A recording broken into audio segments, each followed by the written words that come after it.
still the earliest we've ever been late. Let's get going. Here we go. Okay. Are we on? Okay. Good morning, everyone. I'm going to call to order the Administrative Matters meeting of the Larimer County Board of Commissioners. Today is Tuesday, September 24th, 2019. I'm Tom Donnelly. I am the Chairman of the Board of Commissioners this year. I'm joined by John Kafalis, Commissioner from District 1, Steve Johnson, Commissioner from District 2, Stephanie Grosskopf from the Larimer County Clerk and Recorder's Office is with us today to keep the minutes of this meeting. Our County Manager, Linda Hoffman, is here at the control panel, and Alicia Jeffers from the Commissioner's Office is here to time the public comment portion of this meeting. It is the tradition of this Board of Commissioners to begin this meeting with the Pledge of Allegiance, so I'd like to ask you to stand and join us in the pledge. I pledge allegiance to the flag of the United States of America and to the republic for which it stands, one nation, under God, indivisible, with liberty and justice for all. Thank you for that, everybody. First item of business at this meeting every week is public comment. I noticed we had a large number of folks who signed up to make public comment about the Estes Valley Recreation and Parks District and with regards to a hearing which is actually incorrectly noticed as an executive session. It's actually going to be an open session discussion about exclusions to the Parks and Rec District. And so Frank Haug from the Larimer County Attorney's Office is here, and he's going to tell you really, I think, about some of the limitations that we have, perhaps accepting public comment on that specific issue. So Frank, why don't you go ahead? Thank you, Mr. Chairman. That's correct. The issue before you today for the Estes Valley Recs and Park District is an appeal under subsection, or under 32-1-501 in the Colorado Revised Statutes under Section 5A. And what happens under that subsection is that you guys, the Board of County Commissioners, can review and sit as an appeal board because the Estes Valley Parks and Rec District Board denied the people's request to be excluded from the district. So several citizens have applied to be excluded from the district. They first have to apply pursuant to the statute to the board for the district. They did that. That board denied their petition. They then appeal to you. You are the next line in the series of people that they can appeal to. There's a particular statute here, and I'm looking at subsection 5A2 or 5B2, which says the board, meaning the Board of County Commissioners, shall consider the factors in subsection 3. So there's a list of factors, which is in the packets that we'd given to you, that the board has to apply.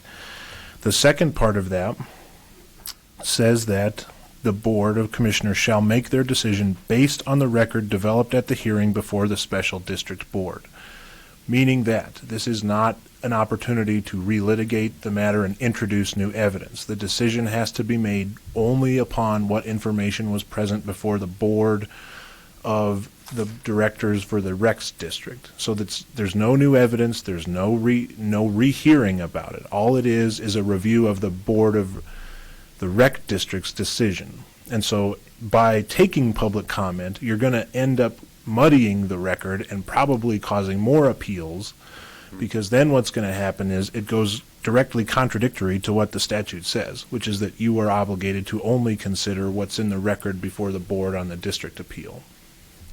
That clear? So I think maybe to paraphrase and maybe try to explain it in a little less legalistic manner, just like if you went to court and you had a decision at the district court, that decision could be appealed to a court of appeals. The Court of Appeals will rule on that based only on the evidence that was presented during the district court trial, for instance, okay? So they won't allow new evidence and things like that to be introduced in their decision making. This hearing will be conducted much the same way. So Frank's point is that we really cannot accept public comment on this matter this morning because it has the potential to introduce new evidence, perhaps, that could at least could create the appearance that the board had taken on additional information than it should have received, and it should make its decision based solely on the evidence as presented, which is, I mean, a sizable record that the board has reviewed. And we worked with the attorneys from both the parties of the landowners and from the rec district board to assemble that record, and it was agreed to by all the parties. Yeah. So I know a lot of you did sign up to potentially make public comment, and maybe just for just to show that you just to give you the opportunity to show that you're here and you care about this issue. Maybe I'd ask for a show of hands of all those folks who showed up with regards to this Estes Parks and Rec District decision. And as you can see, commissioners, it's the people are ringing the room here. So I'm not going to call you on so understand why. Okay, I want you to understand why. We're trying to maintain a legally defensible and fair process for everyone concerned, and so just like we won't call the Parks and Rec District Board's attorney and let him make public comment, we can't allow anyone to make public comment on this matter. It's going to get further muddied, but I'm going to save that until a little later, I think. We've got another problem, I guess, with regards to our hearing. So anyway, we're going to proceed with public comment.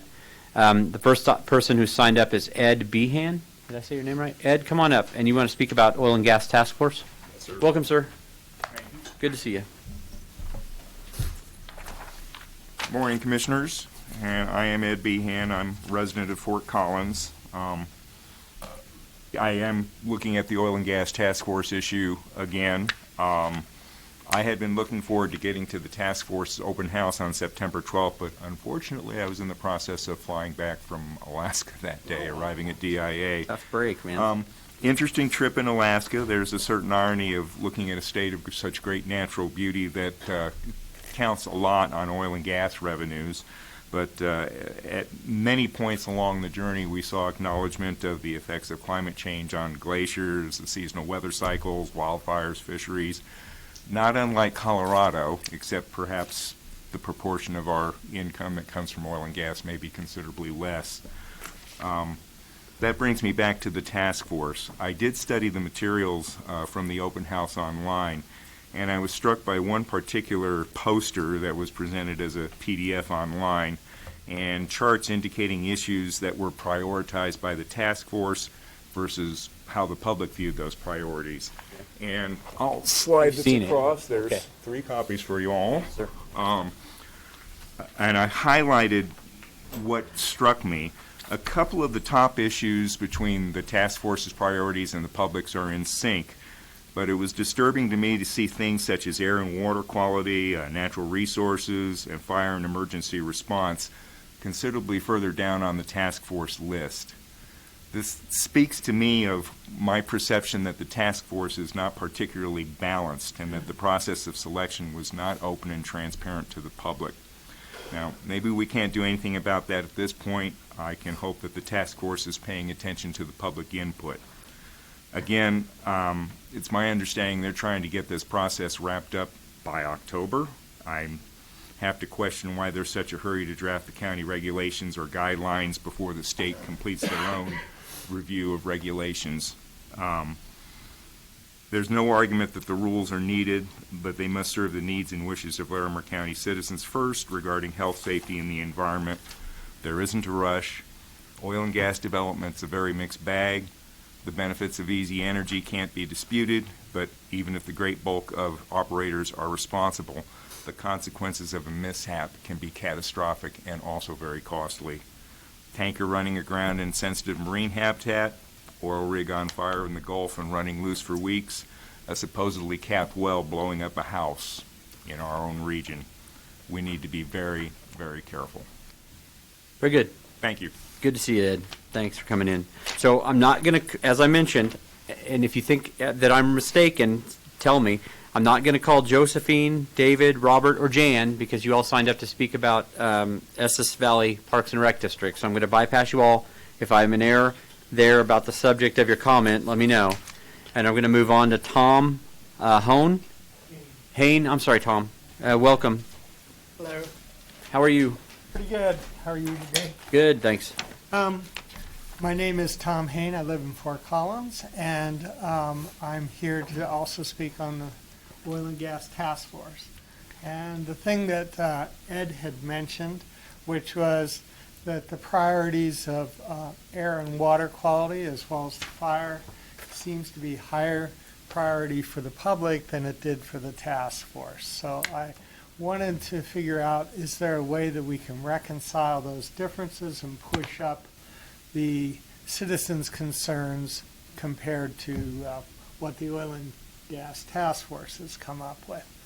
The other thing that I found out was around December, I believe it is, your commission approved drilling in the natural areas and or access to the natural didn't. areas. So we didn't. You did not do that? Nope. Okay, so I'm misunderstanding that. We did, what, and stop this time. What we did do is we are the owners or holders of mineral rights under an irrigated, specifically an irrigated farm south of Berthoud that the county purchased. And we had negotiated the sale of those mineral rights, I not see. any actual surface access to minerals on that property. Okay, Yes. So I'm misunderstanding. No problem. and- A lot of people thank you. did, yes. Thank you for There's no bringing problem. that clear. Sure. And the other thing that I just wanted to understand, what does the county receive as far as the severance taxes and that kind of stuff to monitor oil and gas drilling in our county? Are you going to receive anything there, or, when we get the severance taxes? I don't know how that works, but I would think that the county would like to receive, at least to make the cost of monitoring oil and gas drilling in our county paid for, so that it doesn't cost us, the citizens, again. So that's all I wanted to say. Good luck with your rest of your day. Thank you, sir. Yes, sir. Go ahead. Yeah, thank you, Tom and Ed. Just two quick comments. One is regarding the prioritization. One thing I would encourage everyone to do is to look at the next meeting of the task force, of course, is, I believe it's on Wednesday, 4:30 to 6:30, and at that time, the task force and the public should have been, will be looking at proposed language, land use code language. And so I think one way to address this prioritization issue is to look at what is being proposed to see if the issues that the public has provided input on are being adequately addressed. That's one comment I wish to have. And regarding the other comment, in terms of severance tax revenue in Larimer County from oil and gas, the budget process is underway, and there is information in the budget document that shows what revenue we've received from oil and gas in Larimer County that is part of what we are considering for next year's budget. Okay. Thank you very much for your time. Very good. Good to see you, sir. Josh Toby. I think Josh is here for the thing. Oh, I'm sorry. Okay. Well done, Josh. Way to police yourself. Good. Gary, are you here to talk about that same thing? Yes, sir. Oh, okay. Well, good to see you. Yeah, the guy who ran Loveland Parks for decades, right? And made them great. I'll tell you, let me just tell you, Loveland Parks are so awesome. I had to send my colleagues on the Board of County Commissioners a picture last night of sunset over Mahaffey Park while I was walking my dog, because it was unbelievably beautiful. I'm really grateful to live in such a great place like Loveland, and thanks for all you did, Gary. And good to see you. Yeah, well, I'm sorry you couldn't complain about us to us. Also, Greg Leverett, you can complain, Greg. Welcome. How you doing? I'm doing okay. So I want to clarify something up from the last time I spoke about John Cathalis. You know, when my father first moved to Colorado in '62, 99% of his cattle was bovine, 1% was equine. Over the years, by '85, it was when Patricia Olson was calling my father, it got it to 5%. We're talking about a rural community, mainly spays, neuters, broken legs, shots. That's mainly the 5%. Why would a woman who is teaching at CSU call up my father to ask her advice on difficult cases?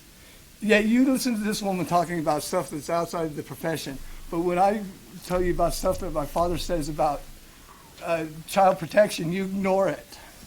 Okay? Now, I brought up the last time monosin, rumensin, and poliencephalitis Malaysia. What do they have in common? Well, Rumensin is a common everyday occurrence when my father was practicing by people that want to feed all natural beef. So what happens is rumensin changes the bacteria that produces triglycerides that are absorbed into the animal and increase fat. They do nothing to the animal itself. Now, polyoencephalitis malacia is caused by the same manipulation of the bacteria to produce thiamine. Okay? The bacteria doesn't produce thiamine, the animal doesn't get thiamine, and its hypothalamus turns to mush, becomes incoherent. Now, Steve Johnson, I'm sure, didn't know that, because when I brought that up to my father, who practiced forever on this, he said, you know what? You're right. They both act in the same way, but I never thought of that.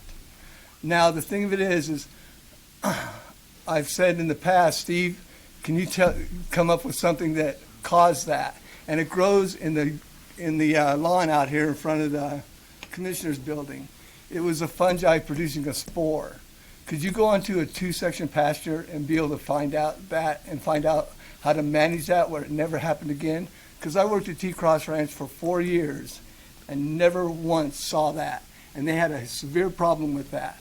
Now, what I'm saying is that with the incompetence you've shown by your praise of that letter from DA Larry Abramson, which showed total incompetence of the doctors to do diagnostic work, they treated the girl with the wrong treatment for what ailment she had.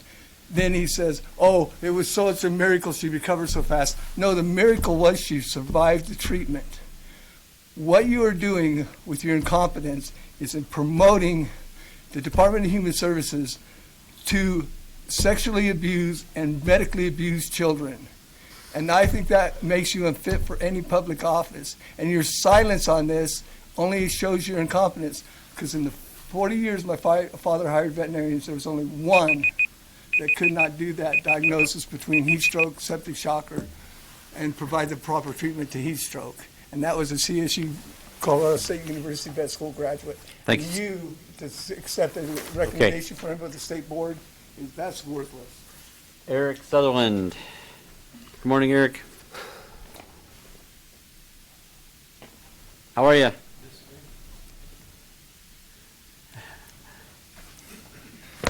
I'm doing just great. Got your readers on. I'm not so sure the prospects of 1A are improved after the last several days of activity in the elections office. Let me explain. First, filling out a core request to get the Tabor comments that were submitted for and against Larimer 1A. The Colorado Constitution prescribed a process where proponents and opponents of an election may submit comments for and against that are to be summarized by the election officer and included in a Tabor notice. I'm filling out this core request, and it's particularly for the benefit of Commissioner Kofalos. There have been times when I've been told that I must submit any core request to the county attorney's office. Well, the county attorney is not the custodian of very many county records, and very few that I really wish to see. And that's, I'm sure as you understand from your dealings with Cora, a complete violation of state law. I think I've kind of beaten that one back to the point where I can actually submit core requests to the custodians of records of the county government at this point in time, and they will respond. But it took a while. It took a lot of doing to get that. As far as the problem with Larimer 1A, I submitted comments about approximately 4 o'clock on Friday afternoon, consistent with the provisions of the Colorado Constitution, consistent with the Tabor Amendment, and learned at that time from the elections officer that I was a couple hours late pursuant to a statute that had been created in 2018, talking about 17901, which purports to create requirements that are far more stringent than those required by the Constitution. Now, this does happen occasionally where the Colorado General Assembly passes facially unconstitutional laws. This is one. And sent the legal analysis, case law, everything else to the county elections officer, and received a response saying that the statute is not discretionary. This just cracks me up. This happens so many times. The Constitution is not discretionary. And the Constitution is superior law. So consequently, there is a case to be made that should 1A pass because of the failure of the elections officer to follow the Tabor Amendment, that the election can be invalidated as other elections have in the past for the failure to follow the Colorado Constitution. This is unfortunate, guys. I was trying to avoid a legal skirmish, but your crackerjack Ace County attorneys messed it up. Gosh, that's never happened before, has it? Thank you very much for your time. Thanks, Eric. Okay, is there anyone else in attendance who would like to make public comment? And not about the Estes Valley Parks and Rec District? Anyone who would like to make public comment on any other item? Now's your chance. Okay, I'm going to go buy a lottery ticket. How'd I get so lucky, man? Get both of those guys in one day. All right, we're going to close public comment. Move on to approval of the minutes for the week of September 16th, 2019. Commissioner Kafalis. Thank you, Mr. Chair. I move to approve the minutes for the week of September 16th, 2019. Very good. We have a motion. All those in favor signify with an aye. Aye. That motion is passed 3-0. Brenda Jimison is here, I think. There she is. The Business Operations Manager for the Commissioner's Office is here to review the schedule for the week of September 30th to October 4th. Hi. Good morning, Commissioners. How are you? On Monday, September 30th at 10 a.m., you have a work session regarding the Ranch Master Plan implementation. At 1:30 p.m., you have a work session with Lori Cadrich, Interim Director of Community Planning, Infrastructure, and Resources. At 5:30 p.m., you have a joint Estes Park Town Board and County Commissioner meeting at the Estes Park Town Hall in Estes Park. On Tuesday, October 1st at 9 a.m., you have administrative matters. That's this meeting here in this room. At 1:30 p.m., you have administrative direction to county management in the Sprague Lake Conference Room on the second floor. At 3 p.m., Commissioner Johnson will participate in interviews for the Park Advisory Board in the Sprague Lake Conference Room here on the second floor. At 5:30 p.m., Commissioner Johnson may attend the Parks Advisory Board meeting in Loveland. On Wednesday, October 2nd at 8:30 a.m., Commissioner Kafalis will attend the Water Literate Leadership class. That location yet to be determined. On Thursday, October 3rd at 7:30 a.m., Commissioner Kafalis will host a community conversation at the T-Bar Inn in Wellington. At 10 a.m., Commissioner Kafalis will attend the Solid Waste Policy Council meeting in the Lake Loveland Conference Room on the second floor. Seems like there's another commissioner going to that. Might be Johnson. Johnson. Is it? Sorry, I'll get that corrected. You're At on the policy. 6 p.m., Commissioner Donnelly will attend the North Front Range Metropolitan Planning Organizational Council meeting in the Loveland Public Works Administration Building in Loveland. On Friday, October 4th at 4 p.m., Commissioner Donnelly and Johnson will attend the Colorado State University's Homecoming Parade in downtown Fort Collins. Wow. At 4 p.m., Commissioner Kafalis may attend the Inspirational Women's Exhibit at the VIP reception at the Global Village Museum of Arts here in Fort Collins. That would be all I have for the week. Yeah, the Solid Waste Policy Council now has 2 commissioners Right, on it. you- That's a change. That's something new. Okay. I'll get it corrected to Very those good. both of you. Great. I just congratulate your memory for, as you read that, I didn't catch realizing it. it. Thank you. Well done, Brenda. Thank you, Brenda. Moving on, consent agenda. Today's consent agenda has 3 agreements, 3 deeds of right-of-way for dedication of right-of-way for a road project, 5 land use resolutions, 2 miscellaneous items, 1 appointment of Dr. Adrian Kraus to our oil and gas task force to replace a vacated position, and a letter of understanding allowing Larimer County to construct a concrete trail within an existing easement owned by the South Fort Collins Sanitation District for the Poudre River Trail. And then 1 liquor license issuance. The Overland Mountain Bike Association is having a special event. So if you're a mountain biker, you should, and this goes well, this liquor license issuance, it might be fun. Would either of my colleagues like to remove any of those items from the consent agenda for additional information? No, I would not. No? Commissioner Johnson, look for a motion. Thank you, Mr. Chairman. I move approval of the consent agenda for September 24th, 2019. Very good. We have a motion. All those in favor signify with an aye. Aye. That motion is passed 3-0. Commissioners' guests. Do either of my colleagues have a guest this morning? Not this week, Mr. Chair. I do not. Very good. Okay. Lori Stolen is here, our Behavioral Health Program Director. Lori, come on up. Oh, and some other folks, a bunch of folks. Okay, so Larimer County ran or forwarded to the ballot a question with regards to providing enhanced mental health treatment for folks in our community. The Citizens Committee that ran that issue campaign actually received an award, a major award, because because of the quality of their advertising. So, Lori, why don't you introduce the folks here with us? Thank you, Commissioner Donnelly. Again, my name is Laurie Stolen, the Director of Behavioral Health Services with the county, and it is my honor to introduce Gil Barella, Natalie Diekman, and John Hunt from Arcadian Photography that were instrumental in the Mental Health Matters campaign in 2018 that was successfully passed on the ballot. In the social video series that was done, if you all remember the video with the 5 mayors from around the county, won a Silver Telly Award. So we were here to share that award with you, and I would love for Gil or Natalie or John to share a few words, so please take over. Natalie, what do you think? Well, I think a reason why this is such a fun thing to present to everyone is that, you know, a champion like Lori, I've never met anyone like you, and so this is a culmination. I mean, we just picked up the ball and we ran with it as hard as we could, and I think the mission was to make this a Larimer County-wide issue and to really dig down deep into who the people are, and spending time with the teenagers and the seniors and the veterans and I mean, it was just an incredible experience, and so that came through and it was rewarded, and it's pretty awesome to be able to hand this to you today. Yeah. John knows more about the actual award. I just think it's pretty. Yeah, no doubt. It is.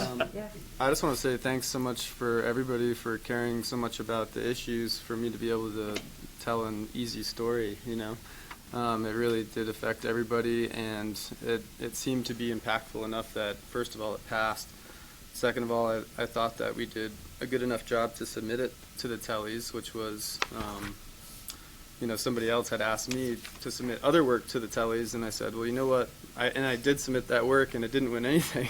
But then I said, you know what matters even more than that is the Mental Health Matters campaign, and so I submitted that just, you know, out of intuition, and winning a silver telly is actually something that everybody should be really proud of because it's a pretty prestigious award. It's up there with like the Oscars and the Emmys of basically social media. So so everybody should feel pretty proud of that, and it's a Larimer County award.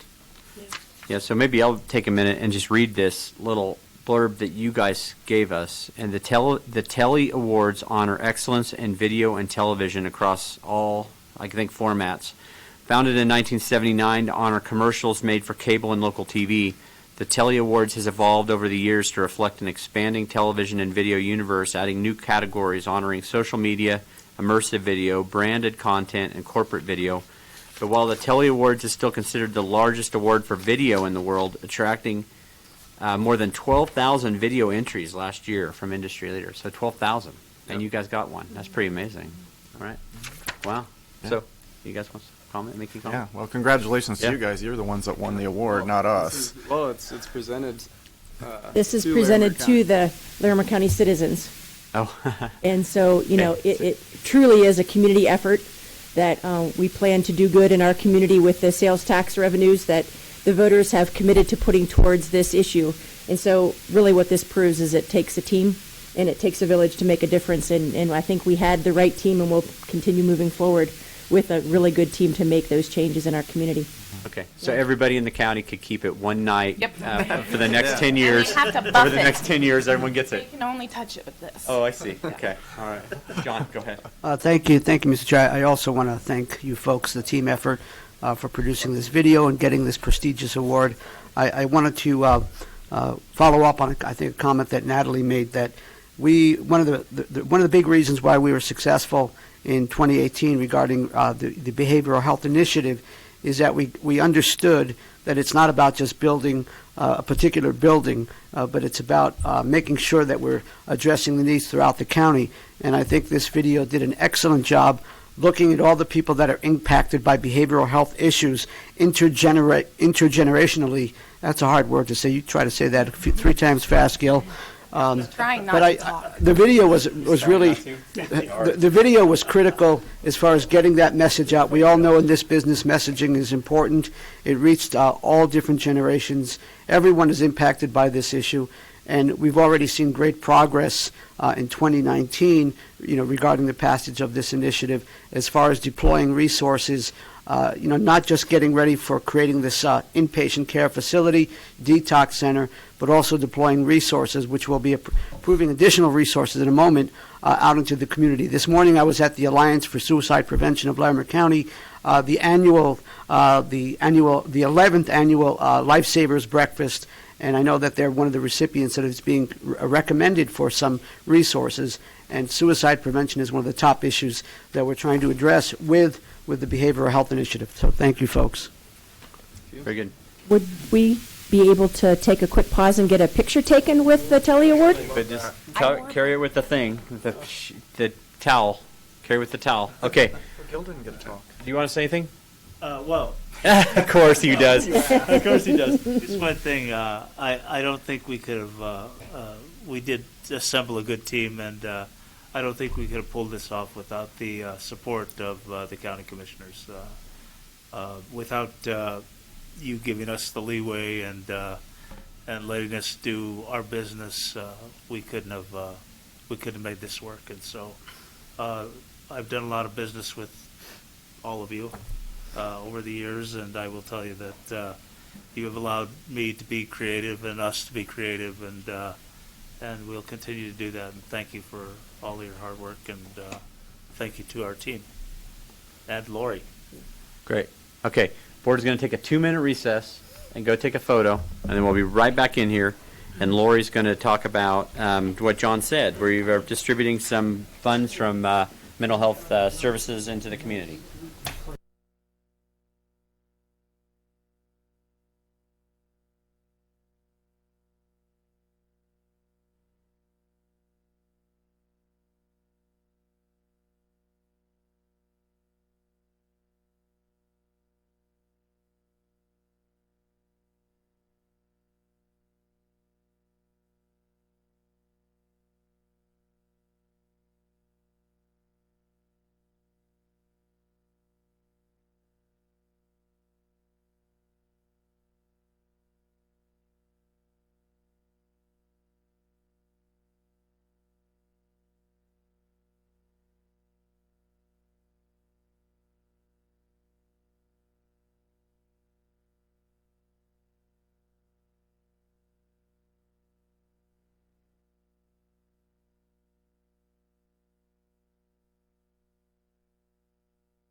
Back to order.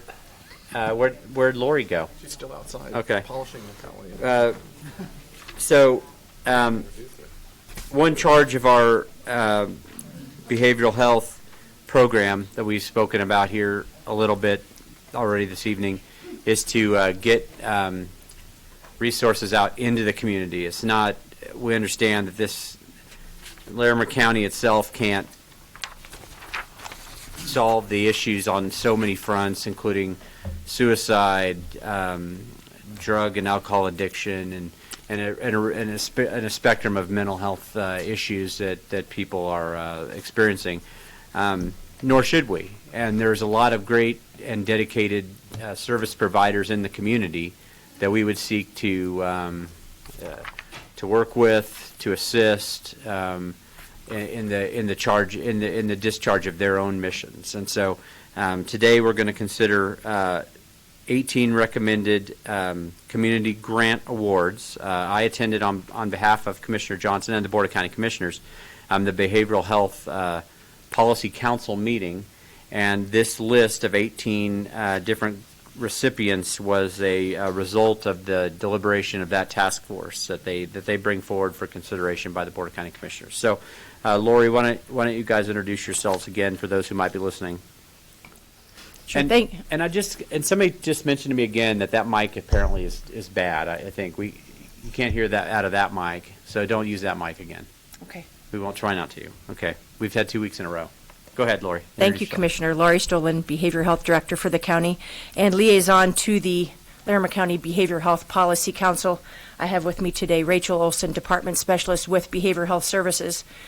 And Rachel is integral in us facilitating each of these monthly meetings with our Technical Advisory Committee and with our Policy Advisory Council that helps inform the gaps and the needs in our community, and then identifying where we could get the most impact with our designated distributed service funds. So in 2019, you, the commissioners, allocated $1 million for us to distribute around Larimer County, considering geographic diversity and early wins and significant impacts on where we could do early identification and early intervention in our community regarding behavioral health. And all of those guidelines are governed by the ballot language that was successfully passed in November of 2018.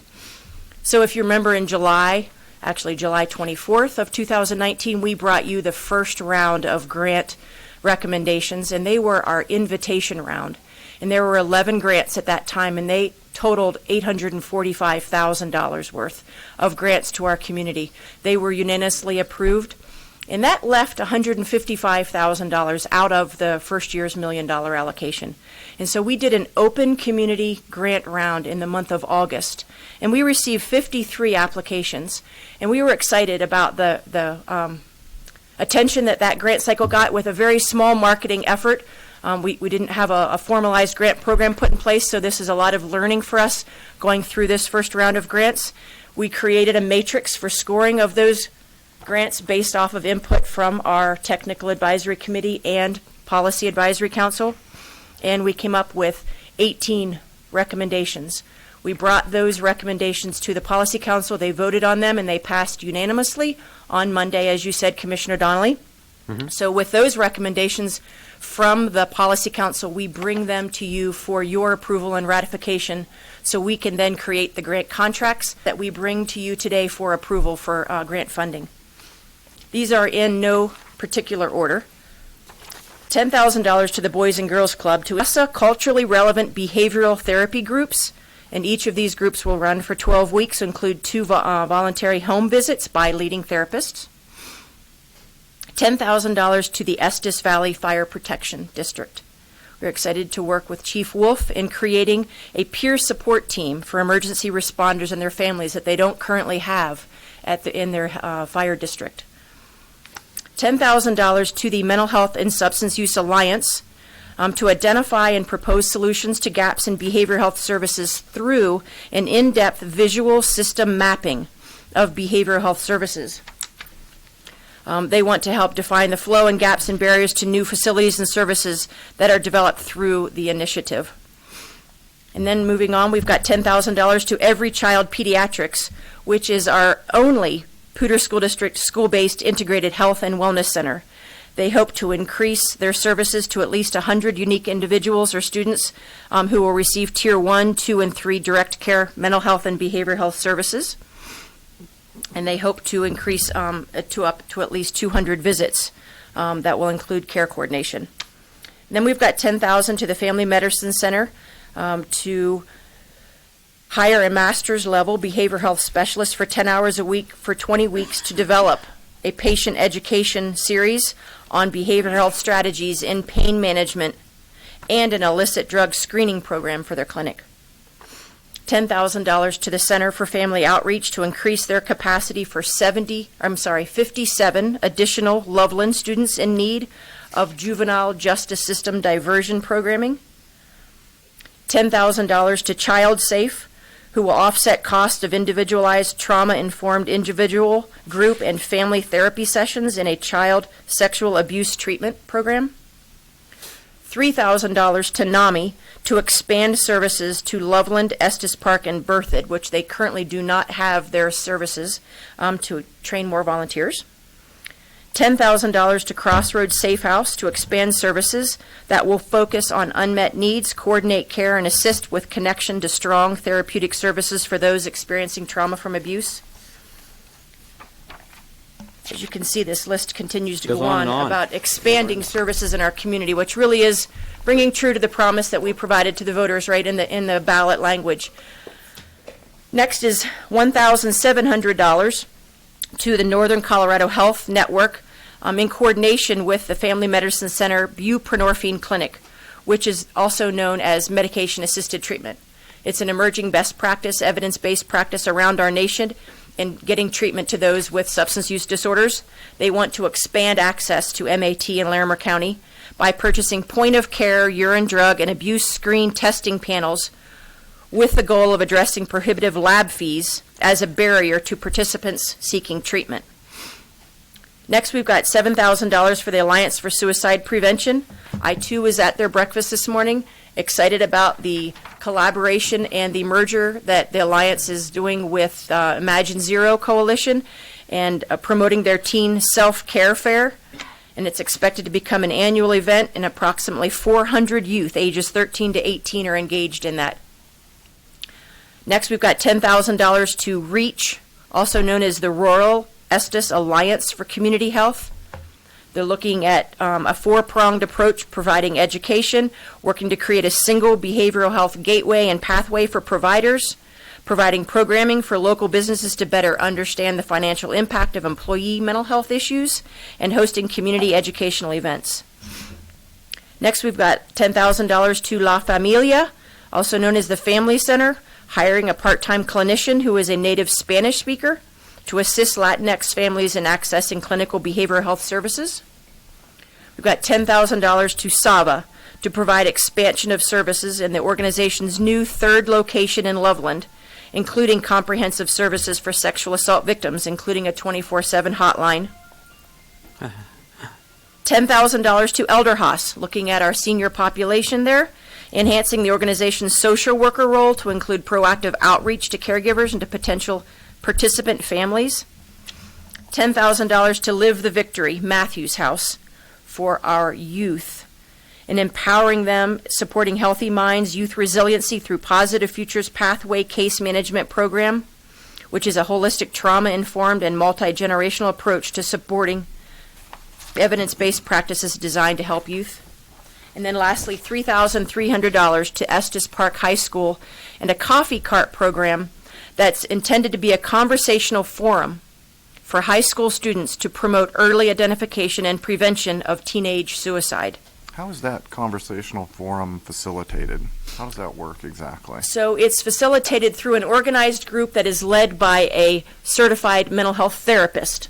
So there is the partnership with the mental health counselors at the high school, and what they do is they bring the coffee cart into selected home rooms on different occasions, and they are just have an informal conversational opportunity for those kids to come forward and to talk about their stories, to reduce stigma and any areas of concern that they have. They can bring them forward to a mental health therapist that's there with that coffee cart.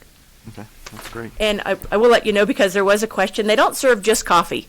We don't necessarily want to promote just coffee drinking amongst our high school students, but they've got hot chocolate and cider and tea, and they have some small snacks that they will serve free of charge, of course, to the students at that coffee cart as well.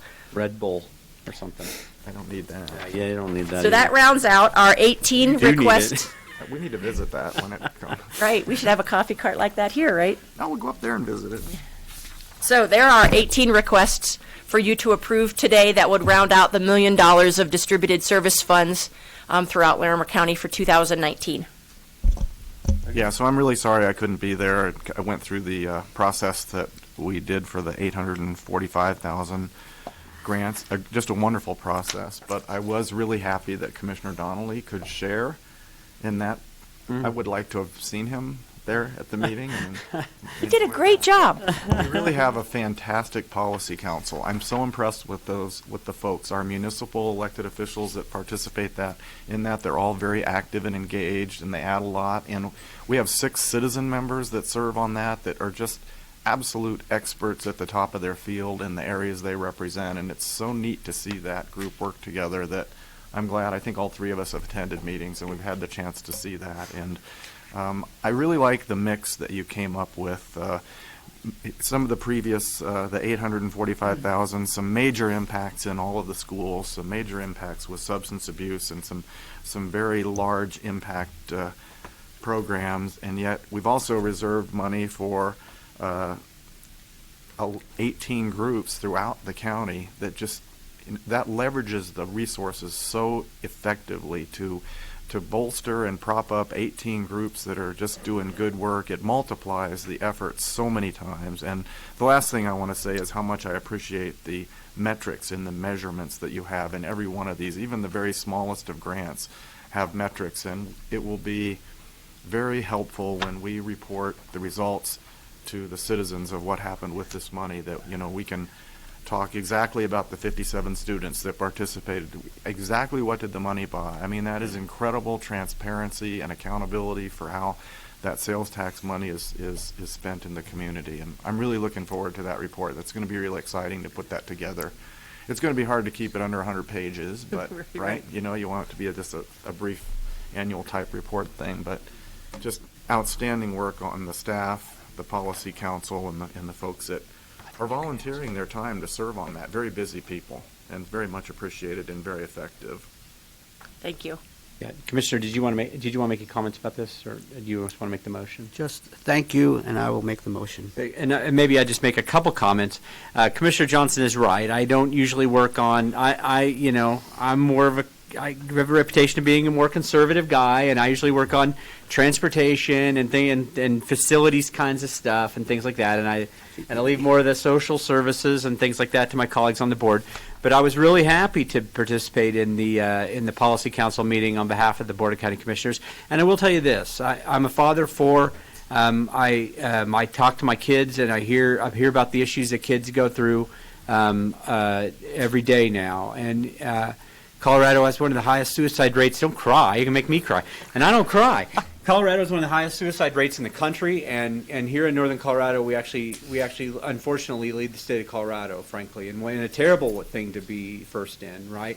And so these 18 programs are great. They're putting money into community service providers that are doing a lot of good work, and just a little bit of money to help them and to just help them implement some new programming and things like that.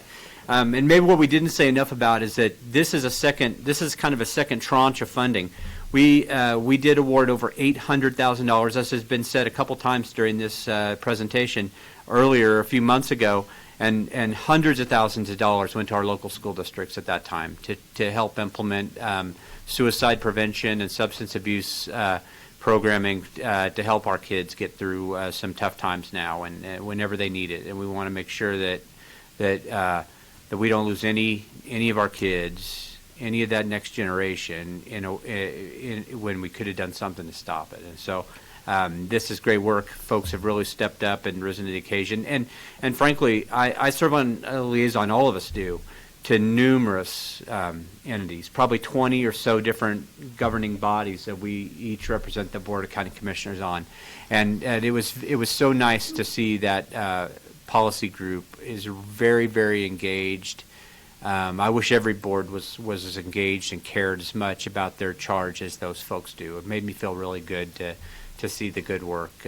Although it made me somewhat uncomfortable, I was still, I got to tell you, I was really proud of the work they're doing, and I know it's having a tremendous benefit on the community. So I was glad to get to participate in that. John. Thank you, Mr. Chair. Before I make the motion, your comments prompted me to say a few things. First of all, no, not a rebuttal. Just I'm glad that you attended the Behavioral Health Policy Council meeting. I think it's important that we all stretch our comfort zones a little bit. And frankly, I think we can all agree that this issue of how we most effectively address behavioral health, mental health problems, substance use disorder problems is a nonpartisan issue. And the fact that at least one of the recipients of the open grant application process is the Estes Valley. I mean, we're also mindful of first responders. A couple of them were, first responders and the trauma that they go through, and the need to support their families because they're dealing with work that's really pretty incredible. So I applaud Commissioner Donnelly for attending, for stretching his comfort zone, and want to state for the record that this is a nonpartisan issue. And then finally, as attending the breakfast this morning, I want to send this out over the airwaves, and I know we have at least one newspaper person here. Language is important, and one of the points that was made by the new director of the Alliance for Suicide Prevention, which has merged with the Imagine Zero Coalition, is that we should do our best, and I'm asking everyone respectfully to think about this. In the old days, we used to say, oh my, that person, quote, committed suicide, to try to get away from the use of the word committed and talk about died by suicide, talk about completed suicide. So I'd like to encourage everyone to consider that language, which I think we won't get into it, but it is a better way of presenting a very complex issue. And I'm ready for the motion. One other thing I forgot to add, if I may, is that I got him going. another little bit of exciting news is, according to the master plan, this amount of community resources that will go out in the community will more than double to $2.5 million next year. So a lot more work for our policy committee and our staff, and a lot more good things to happen in the community. Good work, Lori and team. And to get John further out of his comfort zone, he'll be riding on the compactor at the landfill later in the week. Probably not. Go ahead. Look for a motion. I thank you, Mr. Chair. I did get to sit in the cab of for the first time of a road grader, so that was certainly stretching my comfort zone. Hopefully somebody got a picture for the mailer. With all that said, here is the motion. I move to approve the 18 recommended Behavioral Health Distributed Services Community Grant Awards. Very good. We have a motion. All those in favor signify with an aye. Aye. That motion has passed 3-0. Thank you, Lori, and good work, everybody. And now we're going to, Michael, are you here? Okay. Yes. I'm going to ask Michael Whitley, from planner from our Community Development Department, to come up. The county went through a pretty extensive process to develop land use regulations at the time when marijuana was, legalized here in Colorado. First, we did a process for medical marijuana. Then later, when recreational marijuana was also legalized, we had some different options that were afforded to the local governing body. Okay, so what we did, for better or for worse, is we said anyone who applied at the time after we had developed regulations, that we'd give them a hearing, an up or down hearing, and let them apply to provide marijuana or have marijuana businesses in the county. The board later was given the opportunity to ban marijuana dispensaries in the county, and we took advantage of that opportunity and banned further dispensaries from being legalized. So what we ended up with was 2 medical marijuana dispensaries. When recreational marijuana was also legalized, we granted an additional license to sell recreational marijuana out of those 2 facilities. So that only includes the unincorporated areas of the county. It doesn't include Fort Collins, for instance, where I think there's 12 or 14 dispensaries. And I think maybe Berthoud does Berthoud still have a medical dispensary? Berthoud does still have one medical dispensary, yes. So it doesn't have anything to do with land use licensing authority inside the municipal boundaries, only in the county. So in the county, what we have is 2 licensed medical and recreational marijuana distributors or stores storefronts, and they're both happen to reside kind of on the Mulberry corridor here, west or east of Fort Collins on State Highway 14, off State Highway 14. As a condition of our approval and as envisioned by state law, every year those two facilities have to come back for to renew their license. Correct. And so one of those two establishments, Choice Organics, Michael's bringing forward, number one, the opportunity to waive a renewal hearing for that dispensary, and two, if the board would waive that hearing, a renewal of their license for an additional year. Okay, and then we do this every single year. Frequently, it occurs on the consent agenda because I think because for Commissioner Kafalis's benefit, he's never participated in one of those hearings. Michael placed it on the regular agenda. And so is there anything you'd like to tell us about this, either the licensure process or this particular applicant and their license renewal? So I've got a full presentation prepared, but I don't know if you want to hear the whole dog and pony show. But I think we could unless anyone would like to hear that full presentation. Being facetious. No. Okay. Oh, you were? Okay. Actually, no. No, he wasn't. You don't know him as well as I do. He was ready. He's got an hour-long presentation. Okay, so Not quite, but the gist of it is you're requesting the board take action to waive the annual renewal hearing for Choice Organics retail marijuana stores license and cultivation facility. Correct, and that's actually an important distinction. So, Choice Organics operates both a medical facility, so they have a medical license not a license. They have special review approval for their medical store and for their medical cultivation facility.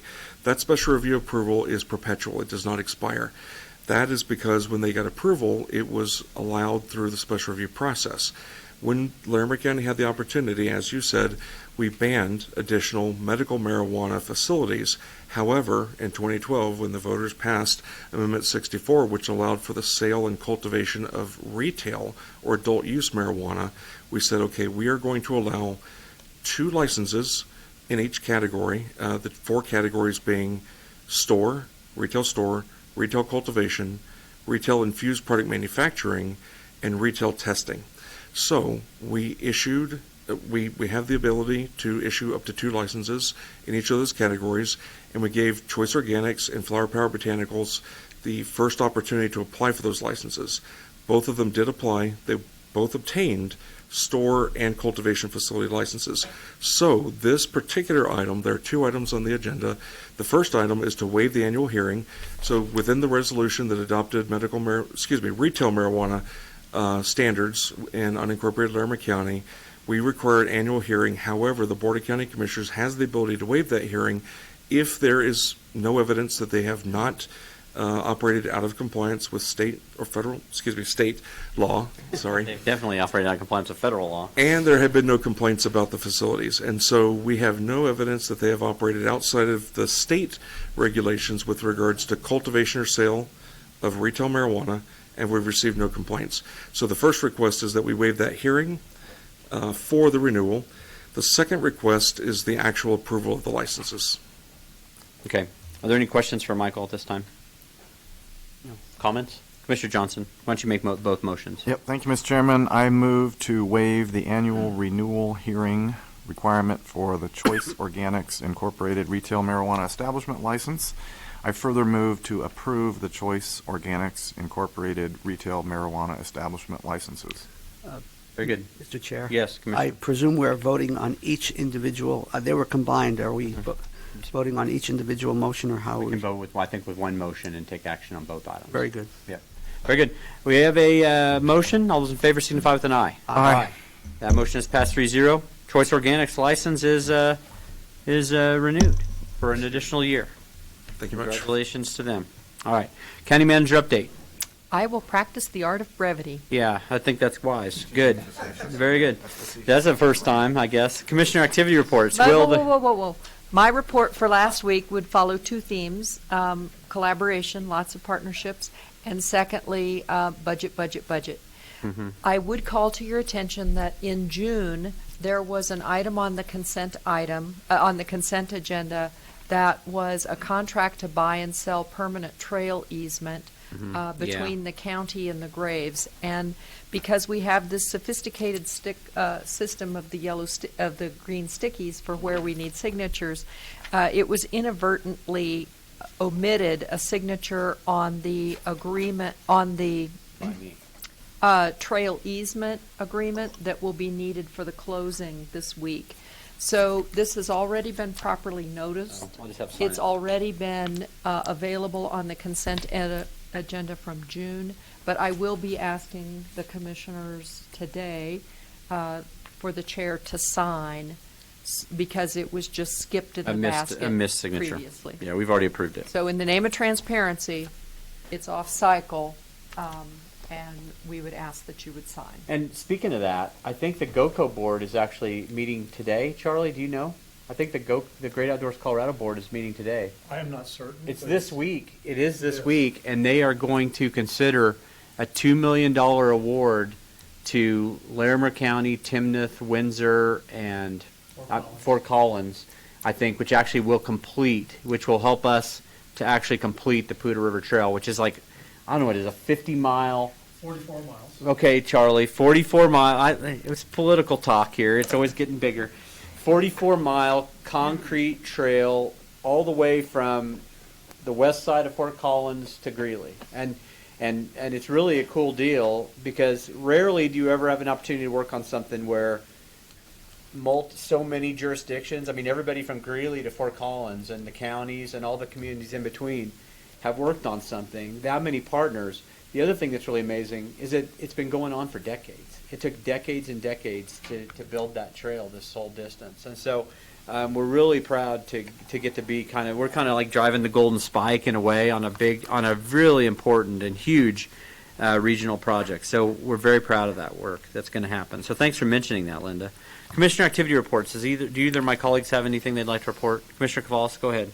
Thank you, Mr. Chair. And in the continued spirit of brevity, I will just cite one event that I participated in last week that is notable with the county manager and with one of our county engineers.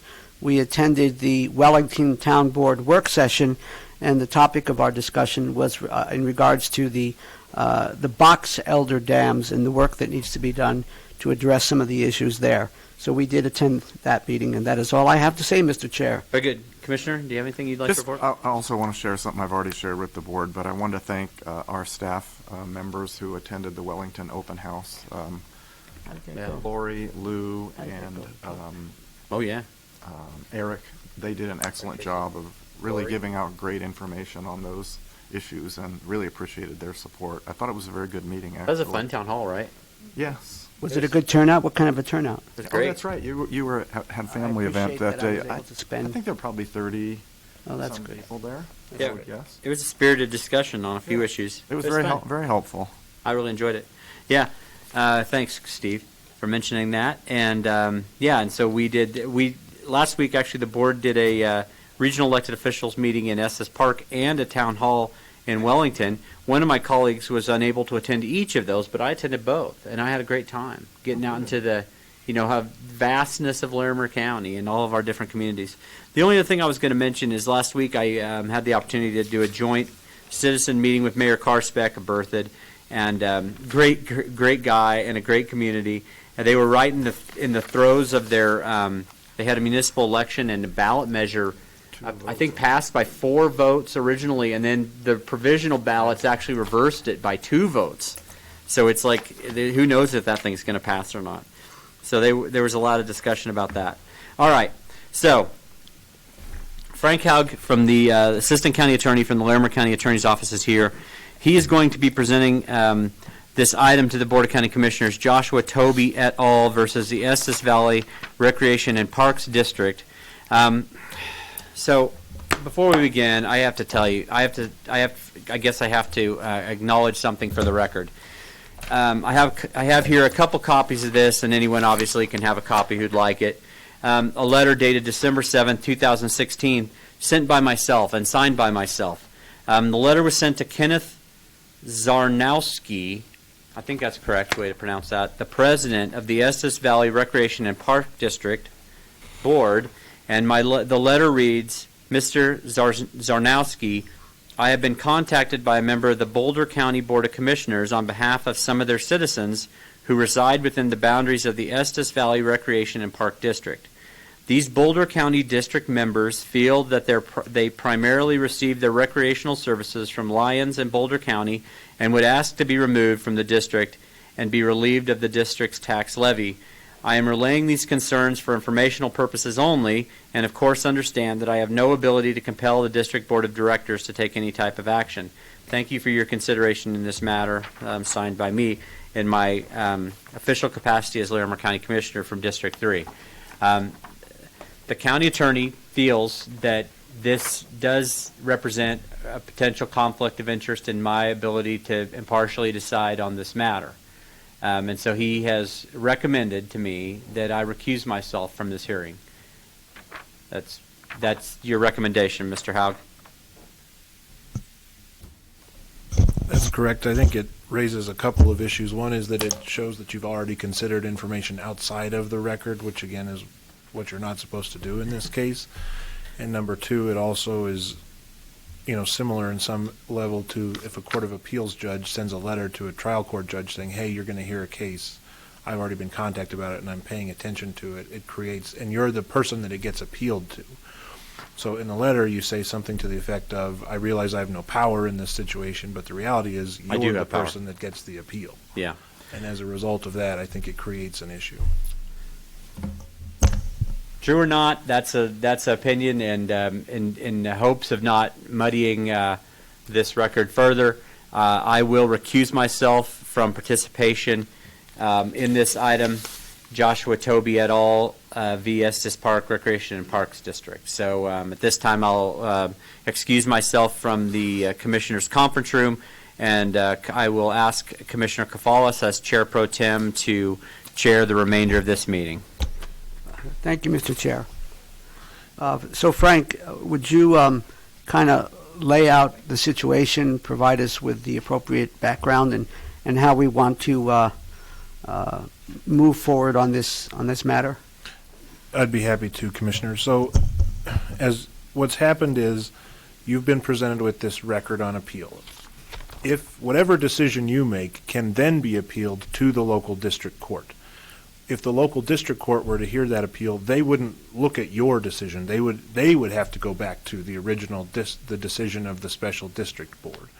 So this hearing and the decision that you make could then be appealed further. And again, even that judge, which would be an actual district court judge, it would still be limited to the record on appeal in front of the special district board. Similar to when you do a land use case and it gets appealed, they don't go and have a new land use case in front of the judge. They just look at your decision. So that's the sort of framework within which this works. It's a statutory proceeding. You are then, and I want to make sure that kind of we understand what decisions you need to make today and what decisions you can't or shouldn't make today. The decisions that you make today are to review the criteria in subsection 3. And those criteria have to do with, there's A through H. The best interests of the district, the best interests of the people involved, whether there's other services available, the cost of those services. And so what I would need or what you would need to do is just walk through each one of those things and say subsection A says the best interest of the following 1, 2, 3, and say here's my findings on those 3 issues. You would just go through each one of those subsections and make a finding and then ultimately announce your decision. That decision needs to be based on the information in the record that was agreed to. There was a commentary that we did allow briefing, so the parties did have an opportunity to submit briefs, make their arguments. There was no new evidence submitted, but we did allow the attorneys on both sides to submit legal arguments. In those briefs, there's some commentary on the indebtedness of the parties, whether that goes on, what happens with that. You don't make a decision on whether that indebtedness stands or whether it doesn't stand. You just decide whether it's going to be included or excluded. The statute says if you make a decision to exclude these parties, part of that order has to include this says you have to include the indebtedness that is there. And then there's some case law that talks about whether those people have to continue to pay that indebtedness. But that's not your decision to collect that or impose that. Your decision today is just to review those factors in subsection 3 and decide whether to exclude it or not. Tangentially to that, it's not today to decide whether it was appropriate to issue those in the first place or if it was formed correctly in the first place. All of those are matters that would need to be presented to a court and would need to be litigated through the court system. So I just want to make sure today what we're doing is you're just going through those factors in subsection 3 and deciding whether to exclude these particular properties or not.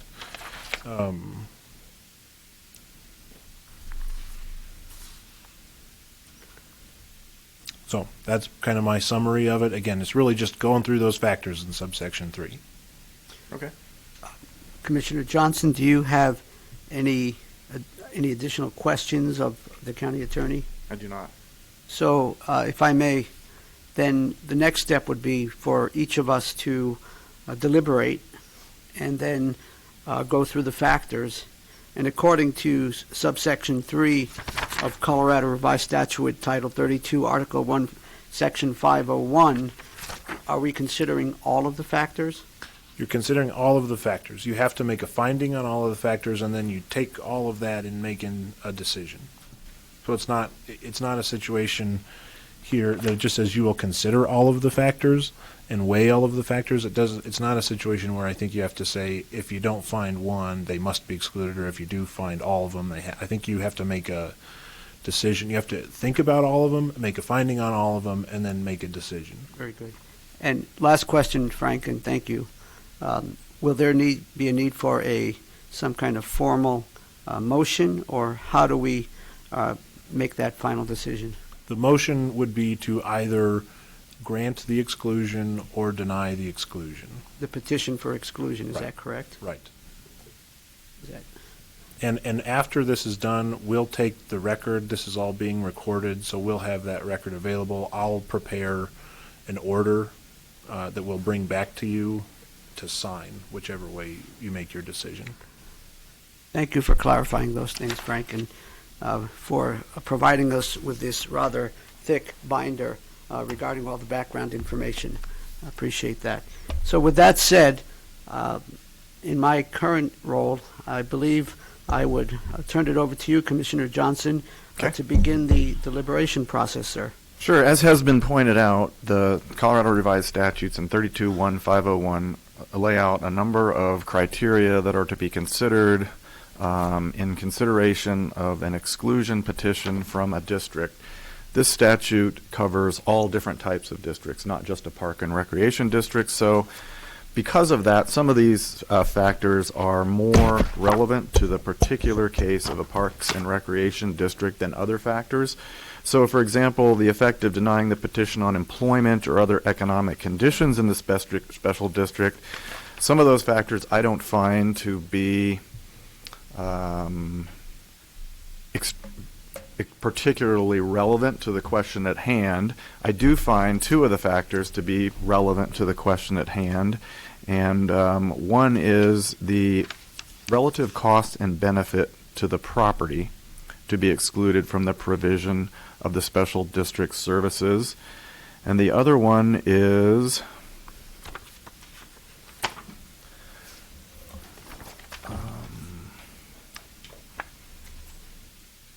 the ability of the special district to provide economical and sufficient service to both the property to be excluded and all of the properties within the special district boundaries, which I find to be close related to the other one that I mentioned.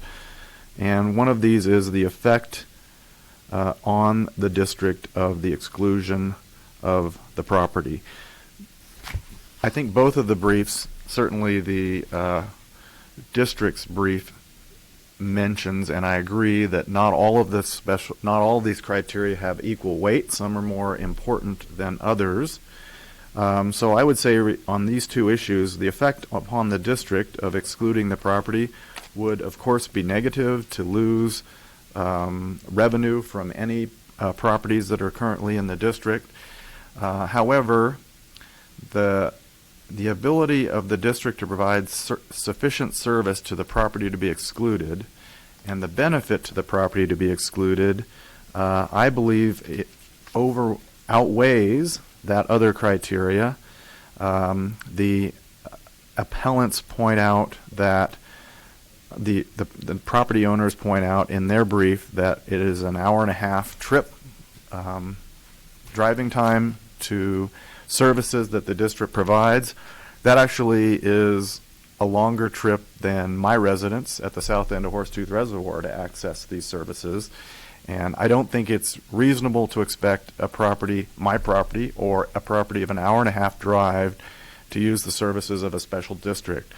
So I conclude that the district is not economically able to provide service to this property. They don't have a facility in their neighborhood. They don't have a facility closer than the hour-and-a-half drive.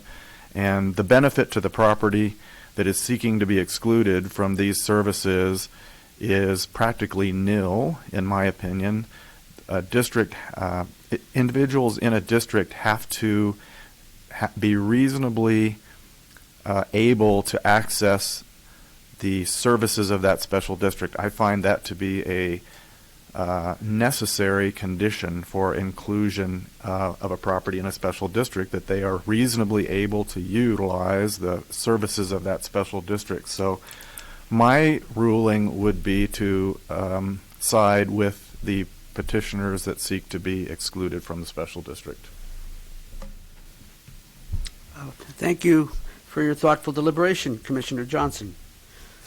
So it is my turn, and I just want to provide, first of all, I want to provide some context and a little bit of background, so especially for, this is for the record, and folks who may be listening who maybe were not able to travel down here from the Pole Hill area. By way of timeline, and this is important for everyone to understand, so based on the information that we were provided, I'm sharing some of that information with everyone, so we have the same picture, we're working off of the same page. Various owners of property within the Estes Valley Recreation and Parks District petitioned the district for exclusion of their properties. And based on the reading that I did, this issue goes back to some typographical errors that occurred when the district was first established back in 1955. So it is rather interesting that this error was identified perhaps 60 years later. Number two, at a hearing on April 16, 2019, the district denied the request for exclusion. Number three, on May 13, 2019, the owners appealed the decision of the district to the Larimer Board of County Commissioners. This appeal was pursuant to Colorado Revised Statutes, Title 32, Article 1, Section 501, and within the allowed 30-day limitation. And that brings us to here. As was stated by the county attorney, as was stated by my friend and colleague, Commissioner Johnson, we are operating off of these review criteria that need to be considered to make an informed and objective decision. As I look at the statute, we have to consider the homeowners, the property owners. We have to consider the implications to the special district, and we have to consider the implications to the county and the counties. The first factor, relative cost and benefit to the property to be excluded from the provision of the special district services. My understanding, and I saw the document, the petition that's signed by, I think, all of the homeowners, perhaps 31 homeowners. I may have that number. What is the number, Mr. Haug? I think there's about 50 different people, but I think it might be about 30 different properties. Thank you, sir. Thank you. There's a list in the petition. There's a list of all the things. I think some of the properties have multiple owners, so I don't know the exact number. So the first factor, as I just mentioned, is the relative cost and benefit to the property to be excluded, and the homeowners who live up in the Pole Hill region. The issue of proximity came up quite a bit. I did read the appellant's brief, then the response from the district, then the counter response from the homeowners or the appellants. And I would reinforce what I think I heard from Commissioner Johnson, and that is that, and if you look at the map, It's quite a drive to get into the Estes Park and enjoy the benefits of the recreation center there and some of the other amenities that are provided by the Estes Valley Recreation and Parks District. And so I think that's an important factor, and I think the cost and benefit to the property owners is significant, and meanwhile, annually they're being collectively taxed at about $8,700. So that to me is an important factor, and that weighs heavily on my decision, which I will tell you forthcoming. The second, the ability of the special district to provide economical and sufficient service to both the property to be excluded and all of the properties within the special district's boundaries. That is also very important, and I just think I don't see that any services have been provided to the residents who are part of this petition for exclusion. It's just not practical, and as the crow flies, maybe, but otherwise it's just not practical.